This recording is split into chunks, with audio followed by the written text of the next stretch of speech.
ஊழல் புகார் இருப்பதால் திமுக அமைச்சர்களுக்கு தொகுதி ஒதுக்காமல் திமுக பயத்தில் இருப்பதாக பாஜக மாநில செயற்குழு உறுப்பினர் விஜயதரணி தெரிவித்தார்.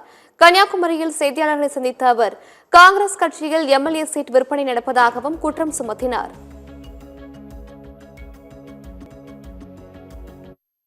ஊழல் குற்றச்சாட்டுகள் எழுந்த அமைச்சர்களாக இருக்கட்டும், இதுபோன்ற பல்வேறு அமைச்சர்களை நிறுத்தாமல் இருப்பது நன்மை என்று கருதும் அளவிற்கு இன்றைக்கு திமுக சரிந்திருக்கிறது என்பதை தான் பார்க்க முடிந்த ஒன்று.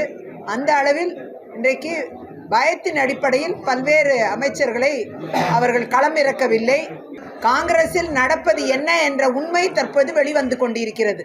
அங்கு நடக்கக்கூடிய விஷயங்களை அவர்களுடைய பாராளுமன்ற உறுப்பினரை வெளிப்படுத்தி இருக்கிறார்.